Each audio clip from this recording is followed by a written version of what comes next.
হরে Krishna. Hi friends, Pallavi ও প্রদীপ blog চ্যানেলে তোমাদের অনেক অনেক স্বাগত আর অনেক অনেক ভালোবাসা। তোমরা সবাই কেমন আছো? আশা করছি সবাই ভালো আছো এবং সুস্থ আছো। 10টা এখনো বাজেনি, 9:45। এখন থেকেই আমি আমার নতুন ব্লগটা স্টার্ট করছি। তোমরা সবাই আমার সাথে থাকো আর প্রথম থেকে শেষ পর্যন্ত দেখতে থাকো। এখন 9:45, তো দেখে বুঝতে পারছো আমার স্নান টান কমপ্লিট হয়ে গেছে। মানে আমি উঠে আগে প্রথমে জামাটা ছেড়ে আমি রান্না বসিয়েছি, মানে ভাত বসিয়েছি, আনাজ কেটেছি, চচ্চড়ি বসিয়েছি একদিকে, বসিয়ে দিয়ে ঘর বারান্দা মুছেছি। কাপড় জামা কালকে রাতেই ভিজিয়ে রেখেছিলাম, তোমরা দেখেছো, সেইগুলো সব কেচে শুকুর দিয়ে দিয়েছি। দিয়ে জল ভরলাম, ভরে আমি স্নান করেছি, আমার বর স্নান করলো। এবারে আমার রান্না কমপ্লিট হয়ে গেছে। আজকে রান্না করেছি হচ্ছে ভাত, ডালটা ঘন করে সিদ্ধ করেছি, আর মাছের মাথা দিয়ে সব রকম সবজি দিয়ে একটা চচ্চড়ি করেছি, আর মাছের ঝাল করেছি। আর টিফিনে রয়েছে কালকে রাতের তরকারি অল্প ছিল, সেটা গরম করেছে, আর পরোটা আছে, ও খেয়ে নেবে। আর আমার ভাই জানি না ও কী করবে, ও যদি বাড়ি যায় তাহলে একেবারে ভাত খেয়ে তারপরে যাবে, আর যদি বাড়ি না যায় তাহলে আমাকে ফোন করে বলবে, আমি তাহলে ওকে আলু ভাজা মুড়ি দিয়ে আসবো দোকানে। আর আমার ছেলে শুয়ে শুয়ে ফোন দেখছিল, এবার ওকে মুখটা ধুয়ে খাওয়াতে হবে। তো চলো আমার বড়ের টিফিনটা গুছিয়ে দিই, মানে যেটা খেয়ে যাবে সেটাও গুছিয়ে দেবো, আর কাজের দোকানটায় যেটা নিয়ে যাবে সেটাও গুছিয়ে দেবো। দিয়ে তারপর চলো তোমরা তাহলে দেখতে থাকো। দিয়ে আমার ছেলেকে খাওয়াবো, তারপরে আমি খাবো। আমি একটু জল খেয়ে নিয়েছি, একটা বাতাসা খেয়ে। দেখি আমি কি খাবো জানি না, ঠিক নেই, আমার শরীরটা একটু মানে ম্যাজম্যাজ করছে। দেখো এখানে পরোটার আলু পটলের তরকারি আমরা খাচ্ছি, আর মাছের মাথা দিয়ে চচ্চড়ি করেছে, মাছের ঝাল, আর এখানে ডাল করেছে, ঠিক আছে। আর এই হচ্ছে ভাত। দেখো নিজের বিছানাটা পড়ে আছে, আর খাটের উপরে বিছানা আছে, গুছিয়ে নেবো। রাও কি করছিস? এদিকে তাকা, কি করছো তুমি?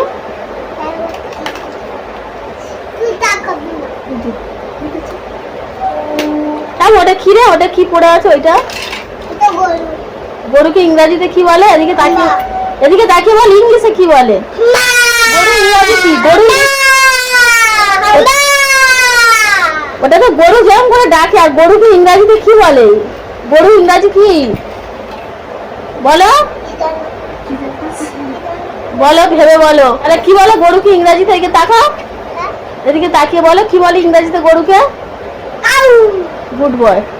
ওইখানটা টাইম করে জলটা ভরে নিচ্ছি, এই গামলিতে বালতিতে ভরা হয়ে গেছে, এবার বাথরুমে এগুলো ভরবো। এদিকে আমার ছেলের দুধটা জাল দিতে বসিয়েছি, দুধটা জাল হয়ে যাক।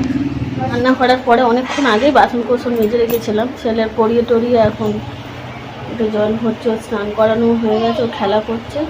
তো গাইস খাওয়া দাওয়া হয়ে গেল, এখন 2:15। ভাই হচ্ছে গেল বাড়িতে, ওই জন্য তাড়াতাড়ি চলে এসছে। একটার সময় এলো, এসে স্নান করলো, খেলো, খেয়েও বেরিয়ে গেল। আমার ছেলেকে খাইয়ে ঘুম পাড়িয়ে দিলাম, দিয়ে আমি ভাত খেয়ে বাসন টাসন মেজে এলাম। জামা কাপড়গুলো দেওয়া রয়েছে, অনেকগুলো কেচেছিলাম, সেগুলো মানে হালকা হালকা ভিজে আছে, আর একটু শুকিয়ে যাক, বিকেলবেলায় ওগুলো খুলে পাট করে নেব। তো এখন আমি একটু শুয়ে পড়ি, তারপরে বাদবাকি কাজ করবো। তো গাইস এখন 5:40। আমার চুল টুলের ফাল দেখো, মাথা ফাতা এখনো আজরায়নি। ঘুম থেকে উঠে অনেকক্ষণ উঠেছি, উঠে ওই জল ভরছিলাম, জল ফল ভরে এবারে ছেলেটার খিদে পেয়েছে, ওর জন্য সুজি করছি দুধ দিয়ে, করে ওকে খাইয়ে তারপরে মাথা ফাতা আঁচড়ে জামা কাপড়গুলো তুলে নিয়েছি, জামা কাপড়গুলো পাট করে রাখবো একটু পরে। ওইদিকে কথা বলতে এসে সুজি করছে, বেড়ে যাচ্ছে। বেশি ভাজবো না, আর বেশি ভাজবো না, দুধটা দিয়ে দিই। দুধ দিয়ে দেবো, মিছরি দেবো, এতে চিনি বেশি খাওয়ায় না, সেই জন্য অল্প একটু মিছরি দিয়ে সুজিটা করে নেব, করে নিয়ে ওকে খাইয়ে দিই, দিয়ে তোমাদের সঙ্গে কথা হবে। তাও কোথায় যাচ্ছিস বলে দে, কোথায় যাচ্ছিস বলে দে। মুখটা বলবি তো, কোথায় যাচ্ছিস বল। ঠান্ডা জল দিয়ে আমার ফেলে দিই। দেখো রেডি হয়ে একটু যাচ্ছি ছেলেকে নিয়ে মাঠে ঘুরতে, দরজা ফরজা দিয়ে এলাম। এই বিনুনি আমি করতে পারি না, ননদ করে দিল। এই যে আমি তো ফেস ওয়াশ লাগাচ্ছি, চলো ঘুরে আসি। এই দেখো এখানটায় আমার ছেলে উঠে দাঁড়িয়ে আছে এই থানটার উপরে, আর মাঠে বড় ছেলেরা খেলছে, তো ওই জন্য ওখানটায় নামেনি, কোথায় বল ফল লেগে যাবে। আর এই বাচ্চাটা এসছে ওর খেলার সঙ্গী, ওখানে ছিলই, ও আসতে দেখো ওর হাত পাচ্ছে, ও কিছুতে যাচ্ছে না। আর এখানটায় হচ্ছে বসে আছে, বসে বসে ওরা খেলছে, ও দেখছে। দেখো এখন সন্ধে হয়ে এসছে, এবার ছেলেটাকে নিয়ে বাড়ি যাব। ওরা তিনজনে খেলা করছে বলে ডাকতেও পারছি না, তাও মাঝে মধ্যে ডাকছে, বাবু চলে আয়। খেলা করছে, বলছে ওরা বলছে এই আমরা ভূত, তোকে আমি ভয় দেখাচ্ছি বলে গলার আওয়াজ করছে, আর ও ছুটছে সমানে বন বন করে। আর ভয়ও লাগছে আমার, যদি পড়ে যায় এক্ষুনি নিচে। কিন্তু কি করব, সারাদিন ঘরের মধ্যে থাকে তো, একটু খেলছে খেলুক। আরে হচ্ছে ওই দেখো, এবার নিয়ে চলে যাবো বাড়িতে, খেলা করছে। দেখো গাইস, দেখো সবসময় তো আলো আলো দেখায়, এখন পুরো অন্ধকার, কারেন্ট চলে গিয়েছে। 7:30 পুরো বাজেনি, বাজতে যায়। আকাশটা গুড়গুড় গুড়গুড় করছে, হালকা হাওয়া দিচ্ছে, জানি না ঝড় বৃষ্টি হবে কিনা। তো যদি হয় তাহলে একটু শান্তি আছে, যদি না হয় তাহলে আবার কান্না। মানে যা গরম পড়েছে, না একটু হাওয়া আছে না কোনো কিচ্ছু, আকাশটা তো গুড়গুড়ি করে যাচ্ছে, বৃষ্টির কোনো চিহ্ন মাত্র নেই। আমি দেখা যাক কি হয়, তোমাদের সঙ্গে শেয়ার করব, সেটাই আনন্দ।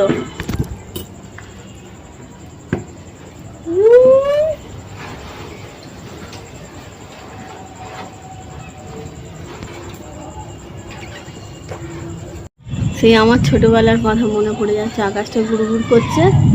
আমাদের বাড়ি থাকতে, বাপের বাড়ি, আমার দিদা বসে থাকতো চেয়ারেতে, হালকা ঝোড়ো, মানে ঝড়ে সব কিছুই এক আছে, শুধু আমার ঠাকুমাটাই নেই পৃথিবীতে।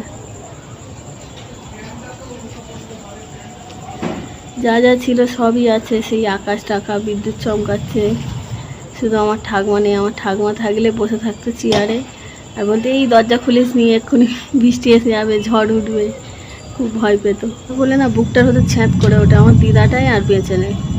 আমার ঠাকুমাকে দিদা বলতাম, ওই জন্য দিদা বলছি, ঠাকুমাটা বেশিক্ষণ বলতে পারছি না। দিদার কথা সত্যি খুব মনে পড়ছে। আর আমি তো দিদার জড়িয়ে ধরে শুয়ে থাকতাম ঝড় বৃষ্টি বৃষ্টি হলে। সো গাইস, এখন 10টা বাজতে 5 মিনিট বাকি আছে, আর কারেন্ট ছিল না সন্ধ্যের সময়, তোমাদেরকে বলেছি। মানে 8:30 বাজে, তখনও কারেন্ট আসেনি। এবার 8:30টার সময় আমার দোকানে যাওয়ার ছিল, মুদিখানা মাল কিছু কেনার ছিল, তারপরে হচ্ছে ছেলের বই পেন্সিল এইসব কিনবো বলে। তো বৃষ্টি হচ্ছে না, অথচ আকাশ ডাকছে আর কারেন্টটা নেই। তাও বলি চলো ঘুরে আসি বলে গেলাম। আমরা বেরিয়েছি, রাস্তায় গেছি, কারেন্ট চলে এসে। তো মুদিখানার জিনিস যা যা কেনার ছিল কিনে নিলাম, আর ছেলের বই কিনলাম। এটিএমে গেছিলো একটু, সেখান থেকে এই মাত্র এসেছি। এসে শুধু জামাটা ছেড়ে ভাত বসিয়ে দিয়েছি। আমার ছেলে মানে ওর পিসির বাড়িতে খাবে, ও চলে গেছে। আর আমাদের জন্য আলু সিদ্ধ ভাত বসিয়েছি। আমার ভাই আজকে গেছে বাড়িতে, না ভাত বসিয়েছি। ভাই আজকে বাপের বাড়ি যাচ্ছে, ওদের আলু সিদ্ধ ভাত আর ডিম ভেজে নেবে। দেখো আলু সিদ্ধ দিয়ে ভাত বসিয়েছি, আর কটা বাজেও তোমরা দেখে নাও। দেখো, তো ভাতটা হোক, তারপরে খাবো। আমি খিদেতে নাড়ি পুরো চোঁচো করছি। তো গাইস, এখন 11:15, রাতের খাওয়া দাওয়া কমপ্লিট হলো। তারপর বাসন মাজলাম, নিজে ঘর বারান্দা মুছে, তারপরে এই গা পা ধুয়ে শুতে এসছি। তো চলো আজকের ব্লগটা তাহলে আমি এখানেই শেষ করছি। সবাই ভালো থাকবে, সুস্থ থাকবে, আমার পাশে থাকবে, এবং যারা আমার চ্যানেলটাকে সাবস্ক্রাইব করেছো তাদের অসংখ্য ধন্যবাদ। আর যারা এখনো পর্যন্ত আমার চ্যানেলটাকে সাবস্ক্রাইব করেনি, প্লিজ আমার চ্যানেলটাকে সাবস্ক্রাইব করে দিও, আর পাশে থাকা বেল আইকনটি ক্লিক করো। তো দেখা হবে তোমাদের সঙ্গে নতুন একটা ভিডিওতে। চলো সবাইকে টাটা, গুড নাইট, হরে কৃষ্ণ।